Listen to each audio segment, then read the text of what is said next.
coached national teams, you coached professionally. How has the adjustment been for you? And you talked about learning. Like, what have you learned now coaching a younger group of guys than what you had been accustomed to before? It was so strange taking the Ateneo job. I didn't ask for it. I didn't really want it. But MVP, he has a way of nudging people around when he wants to. And, he wanted me over there doing that job. But it had been, 30 years since I had coached at the amateur level in the States. And, that's a long time to be coaching guys like you, pros, in their 30s and late 20s. It's an entirely different dynamic. So the first year in Ateneo, I went in there and, kind of ignorant, honestly, and just started coaching the way I normally coached. And a lot of people looked at the results of that season, getting to the final, and, we had a lot of conflict there because we had academic issues with a whole bunch of recruits, and we lost a lot of players. There was a lot to deal with. And I went in there, and honestly, I did a terrible job. The assistant coaches, they taught me so much that year. They're all Ateneans. They're all great guys. They're all good coaches. And they really got me thinking differently. And I have to say that a very, very young basketball team really carried me in year one. And, we kind of figured a lot of things out in year one. We made it to the finals and lost to a great LaSalle team. And I don't think we belonged in the finals, frankly, that year. And you got to give the credit to the players. But we did learn the lessons that year. And so from there, we completely modified the way that we did things. We changed the philosophy. The philosophy became about the players entirely. And it can be tough to say that to a vibrant alumni that, look, you want us to win, but frankly, it's not a big deal for us. And the administration and the priests and everybody wants us to win. I really believe, I'm a process-oriented guy. I really believe in the process. And with young players, the process became entirely about development. And I mean entirely. We start our season in September. It really isn't until sort of the middle of July that we even start talking about what the team is going to do. So from late January to July, we're trying to build players. Simply that. And I think with what we saw last year, I think we got it right. Okay. You always have to modify it, but I think essentially our philosophy is right. Wow, that's great. That was one thing that I've always been curious about, is about the training here specifically. And I've never really quite got it because I grew up in the United States. I'm used to the basketball season being 4 or 5 months, and then you have an off season where a lot of development happens, whether it be strength and conditioning or whether it be, hey, you look at your season, you can kind of look at your weaknesses, and then you work on developing that until maybe you come back around to school the next year.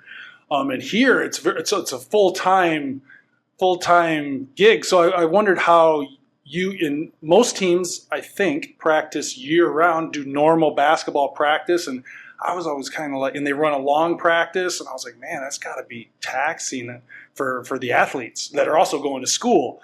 So, if I'm picking up what you said, right, development from January to July, and then you start working on team stuff from there? Right. I mean, it's really strange because you're right, and I'm used to the U.S. system and, grew up and learned a lot there. It is full-time here. We finish the season in early December, and we get started again in sort of mid to late January. So it's not much time off, and that's Christmas, and they're fully off. When I first took the job, it was right into Summer League basketball the first year in season 79, I think. Mm-hmm.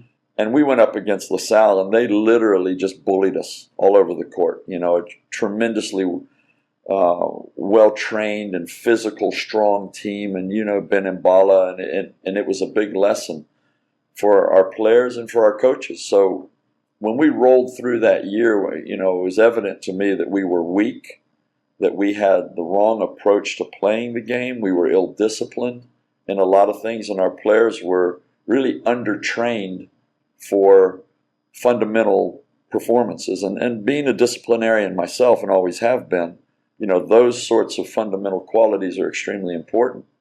So the first thing I did in January of season 80, I believe, was stuck them in the weight room and gave them very specific goals. I said, look, nobody's going to bully us anymore. And a lot of people have looked at the physical development of our team over the last 2 years. They've seen 30 Ravenna, who was a good athlete.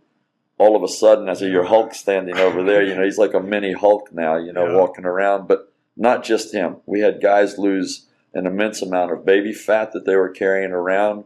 We became aerobically more fit. We gained a whole lot of lean muscle, which we measured all of this. We took a very scientific approach. So that was step number one. And step number two was, get on the court and do a heck of a lot of fundamental training. We identified a whole lot of fundamental factors that, again, we took a very scientific approach. We broke the game down into, not just shooting, dribbling, passing, and defense. Even those were broken down into passing strength, passing accuracy, shooting footwork, and on and on and on. We tested our players, we measured them, we tested them again, and we put them through drill sequences that we designed with the coaches. And it's a luxury having 7 or 8 assistant coaches, I can tell you. And, we went to work. And credit to the players, they did all of that. And, we've developed a pretty scientific system, which is really modeled in getting these guys to be PBA level basketball players or even Gilas level. That's the goal. That's so interesting and refreshing to hear. I wonder if that will be, hopefully that'll kind of turn the tide for other coaches to do the same. Did you get any objection when you started to implement a lot of strength and conditioning and skill work into the daily practices? Was there any blowback or like, hey, we want these guys doing something else? Or you and I don't know each other very well. Apparently not. I'm relatively, probably not relatively. I'm probably totally autocratic. Blowback is irrelevant to me. Okay. There's really only one person who has any latitude to blow back against me, and that's MVP. And he's just looking for results. And I took a gamble. For me, taking this pathway, believing in the process, I believed it would yield results, and we were fortunate that it did, because if it hadn't, I'm sure MVP would have looked elsewhere. And that's the nature of being a professional coach and a bit of a mercenary, having traveled around the world. That's life. You apply your philosophy, you hope you get support. When it works, you do. When it doesn't, you make sure your passport's up to date. Has it been a process for you to try to communicate some of these values and how important they are to your young players? Massive.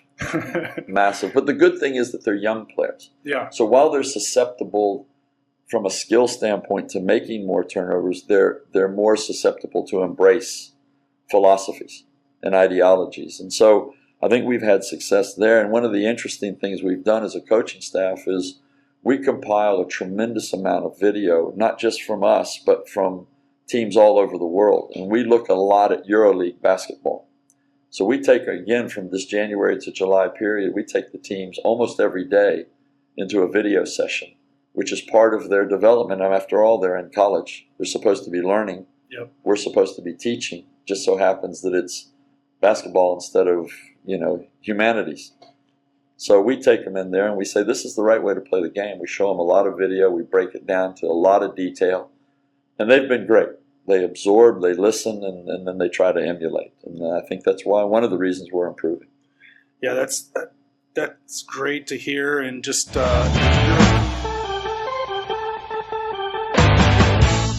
thanks for watching. You can subscribe to my channel by clicking on my face right here. Don't forget to check out the important links in the description below. And for more Staying Major, click on the video over there. We'll see you next time.